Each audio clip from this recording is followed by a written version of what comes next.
Olá, pessoal. Eu sou Juliana Rezende e essa é a resolução da nossa 14ª lista dirigida. Se você não tem essa lista ainda, é porque você não está no nosso grupo do Telegram. Vou deixar aqui na descrição do vídeo um link para você fazer parte. Você vai ver o quanto que você vai aprender nesse grupo, com materiais novos, com questões inéditas, para você chegar à prova com a sensação de já ter feito. Dá uma olhada nessa primeira questão. Uma universidade decidiu reestruturar o Guia do Estudante, material que todos os calouros recebem no ato da matrícula, e enviou a nova versão para a editora. Como se trata de um cliente muito importante, a editora mobilizou 20 digitadores e foi dado a eles o prazo de 35 dias para que a primeira versão ficasse pronta. A princípio, ficou decidido que cada funcionário trabalharia 6 horas por dia. Porém, após 14 dias de trabalho, a universidade pediu que uma primeira versão do guia estivesse disponível para correção em 24 dias, ao invés dos 35 dias iniciais. Tentando atender aos anseios da universidade, ficou decidido que os digitadores deveriam passar a trabalhar 9 horas por dia e que mais digitadores deveriam ser disponibilizados para essa tarefa. Para que o novo prazo seja cumprido, o número de digitadores que devem ser incorporados à equipe é igual a.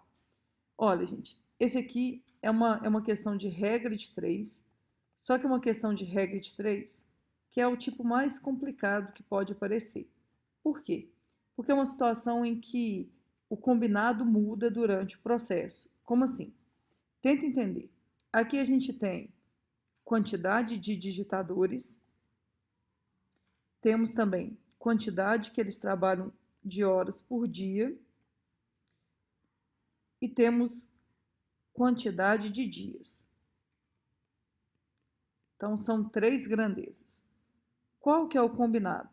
O combinado é que 20 digitadores demorariam 35 dias para entregar o trabalho, trabalhando 6 horas por dia. Esse é o combinado. Aí o que aconteceu? Durante 14 dias, todo mundo seguiu o combinado.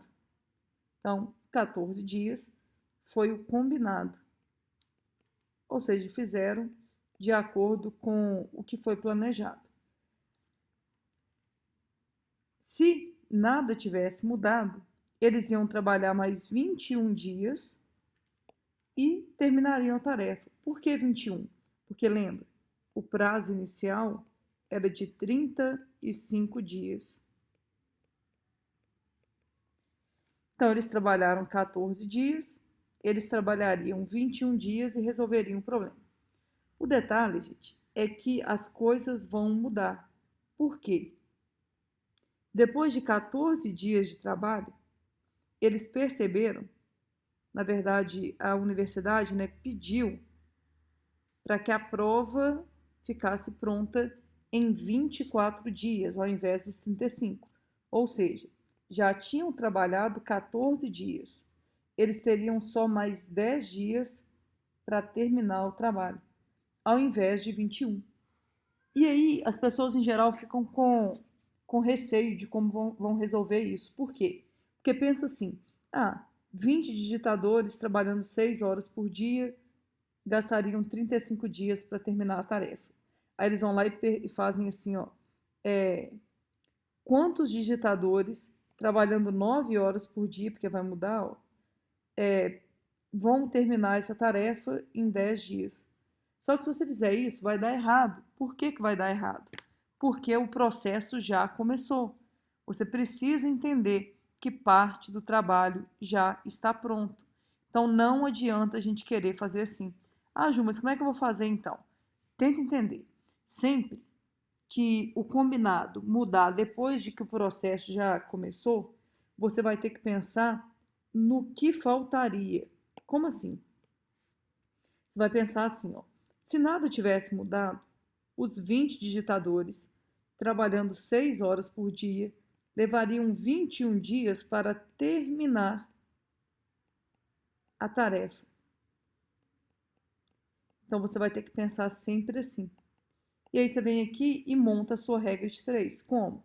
X digitadores, trabalhando 9 horas por dia, vão terminar a tarefa em 10 dias.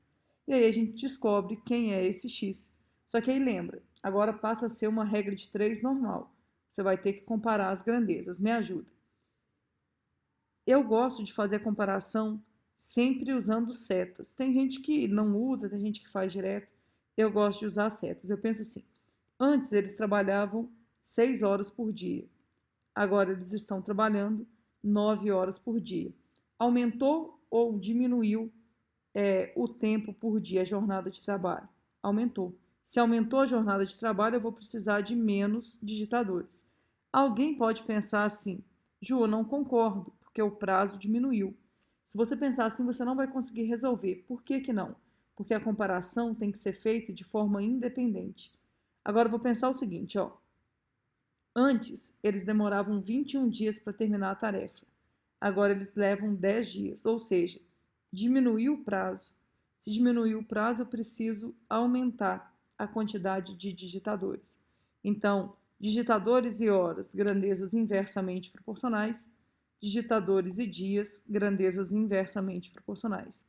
Tá, mas como é que nós vamos resolver agora? Lembra aí, de um lado da igualdade você coloca a razão que tem o termo desconhecido. Do outro lado, você coloca o produto entre as outras grandezas, mantendo quem for diretamente proporcional e invertendo quem for inversamente proporcional. Ó, setinha para baixo, setinha para cima, eu vou escrever 9 sobre 6. Setinha para baixo, setinha para cima, eu vou escrever 10 sobre 21. Agora você vem aqui e simplifica o que der. Lembra, aqui ó, por 3 vai dar 3, aqui por 3 vai dar 2. Aqui por 3 vai dar 1, aqui por 3 vai dar 7. Agora é só a gente terminar. Dá uma olhada, ó. 20 sobre x vai ser igual a 10 sobre 14. Multiplica cruzado. 10x vai ser igual a 14 vezes 20. Passo 10 dividindo. 14 vezes 20 sobre 10. Aqui por 10 dá 1, aqui por 10 dá 2. O que vai ser o x? 28. Aí você vai olhar e vai falar assim, Ju, mas nem tem essa resposta. Gente, ainda bem que não tem essa resposta. Por quê? Entende? A gente já tinha uma equipe com 20 funcionários. Eu preciso de 28. Olha a pergunta. Quantos funcionários devem ser incorporados? De 20 para 28, um aumento de quanto? 8 funcionários. Agora sim você pode marcar a sua resposta. Então, olha, essa questão que eu elaborei, ela não tinha esse distrator. Cuidado na prova do Enem, porque eles costumam fazer isso, tá? Então, sempre que você terminar de resolver, para e pensa. O que que você achou e o que que você estava procurando. É extremamente importante que você faça isso. Um casal tem 3 filhos e mensalmente distribui determinada quantia entre eles, mas essa divisão não é necessariamente equânime. Esse mês, por exemplo, a quantia total de R$ 570 será dividida de forma inversamente proporcional à quantidade de tarefas que cada um dos filhos deixou de fazer no mês em questão. Ana deixou de cumprir 2 tarefas, Bernardo 5 e Camila não fez 4 das tarefas que lhe foram pedidas. Dessa maneira, a diferença entre a quantia recebida pelo filho que recebeu mais e o que recebeu menos foi. Então vamos lá. Divisão proporcional, né? A ideia aqui é dividir R$ 570 entre 3 filhos, Ana, Bernardo e Camila.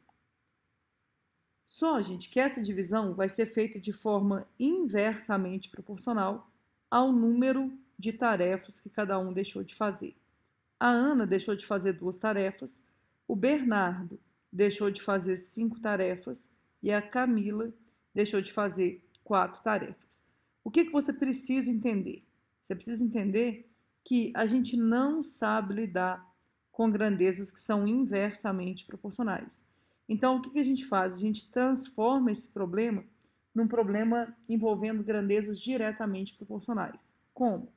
Pensando assim, se é inversamente proporcional a 2, é diretamente proporcional a meio. Se é inversamente proporcional a 5, é diretamente proporcional a 1/5.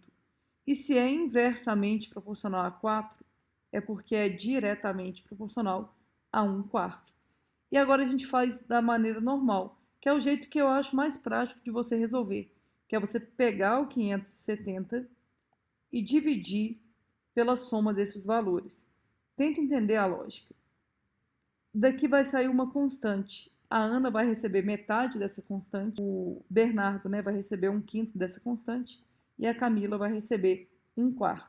Então você vem aqui e soma, ó, meio mais 1/5 mais 1/4. Vai ter que fazer soma de fração que tem denominador diferente. A gente vai ter que tirar o MMC. Qual que é o MMC entre 2, 5 e 4? É 20.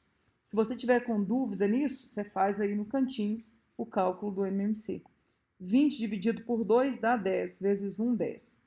20 dividido por 5 dá 4, vezes 1, 4. 20 dividido por 4 dá 5, vezes 1, 5.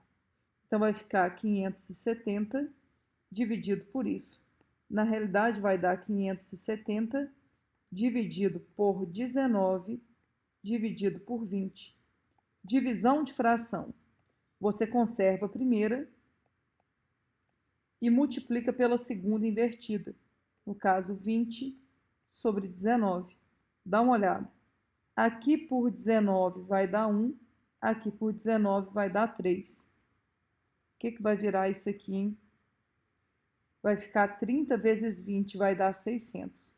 Agora, cuidado, algum dos filhos vai receber R$600? Não. Esse 600 que aparece aqui é a constante. Agora você vem aqui e descobre, ó, a Ana vai receber metade da constante, então ela vai receber 300. O Bernardo vai receber 1/5, então é 600 dividido por 5. 600 dividido por 5 dá 120. E a Camila vai receber 1/4. 1/4 vai ser 150.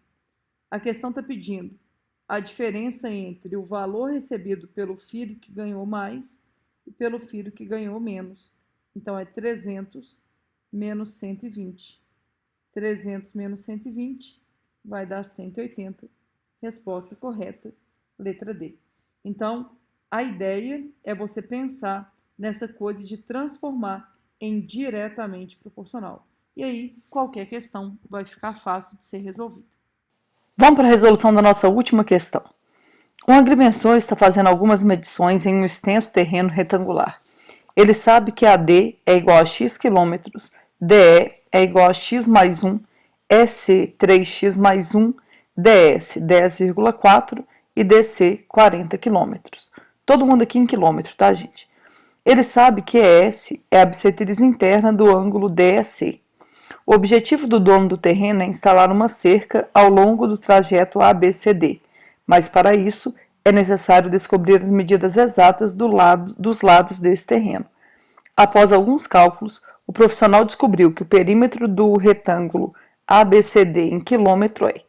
Então, aqui as medidas estão todas em quilômetros. Faltou eu colocar aqui, mas aqui é quilômetro também. Vamos lá, como é que a gente vai começar a resolver isso? Você sempre começa pelo procedimento padrão. Qual que é o procedimento padrão? Dar nome ao que você não sabe, colocar na figura o que foi dado. Então, ele começa dizendo que AD mede x. Depois ele fala que DE mede x mais 1. Fala que EC mede 3x mais 1. Que DS mede 10,4 quilômetros e que DC, esse segmento todo, mede 40. Agora, pensa bem.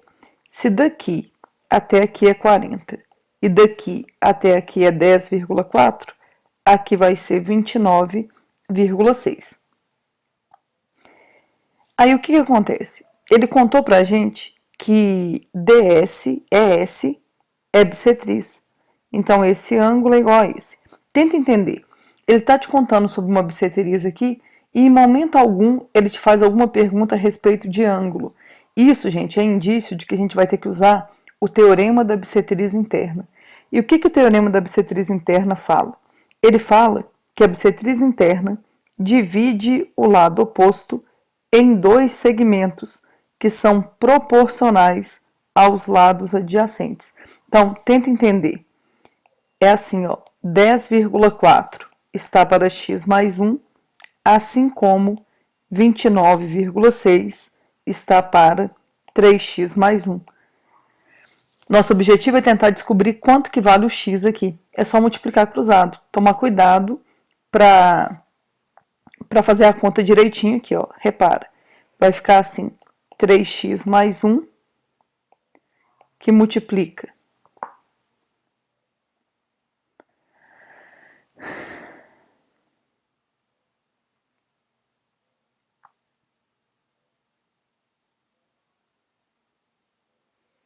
Nossa, que...